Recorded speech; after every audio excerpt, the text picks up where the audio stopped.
নমস্কার বন্ধুরা, তোমাদের সবাইকে স্বাগত জানাই ইংল্যান্ডের ম্যানচেস্টার থেকে একটা নতুন ব্লগে। আজকে বৃহস্পতিবার আর আজকে হচ্ছে আমার কাজের অফের দিন।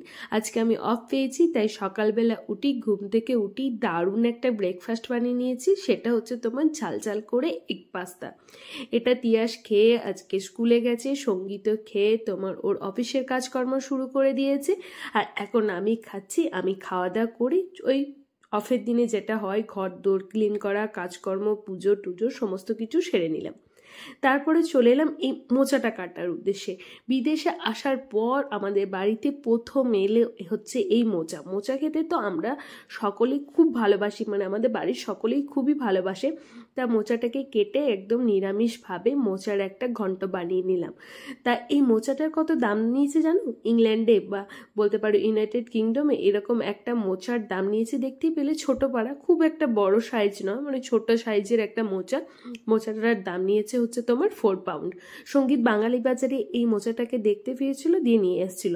আমাকে এসে বললো মোচার চপ করো। আমি মোচাটার সাইজটা অনেকটাই ছোট, তাই মোচার চপ আর করছি না, মোচাটাকে নিরামিষভাবে ছোলার ডাল দিয়ে একটা তরকারি বানাই।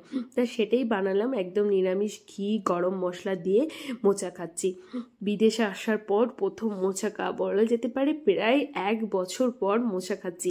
আর মোচা, থোড় এইসব আইটেমগুলো খেতে না আমার জাস্ট অপূর্ব লাগে। আমার এরকম নিরামিষ রান্না খেতে ভালো লাগে মোচা, আর সঙ্গীতে ভালো লাগে মোচার চপ খেতে।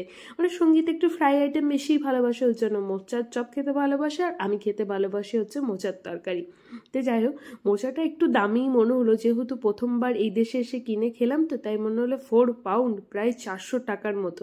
কি আর করা যাবে, এই দেশে থাকতে গেলে এইরকম দামপত্র দিয়ে আমাদেরকে খাবার দাবার সমস্ত কিছু খেতে হবে। যাই হোক, দুপুরে খাবার দাবার খেয়ে তারপরে বেরিয়ে পড়লাম তিয়াসকে আনতে।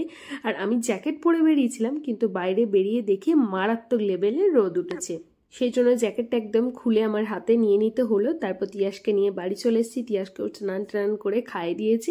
তারপর আমি এটা নিয়ে ভ্যাকুমটাকে নিয়ে ঘরটাকে ক্লিন করছিলাম। আর আমার এই ছোট্ট মহারাজার মনে হলো যে আমাকে আর ক্লিন করতে দেবে না, ও নিজে পুরোটা ক্লিন করবে। তাই আমি আর সঙ্গীত চুপ করে দেখো সোফায় বসে আছি, ও কি করে রুম ক্লিন করছে সেটাই আমরা দেখে যাচ্ছি।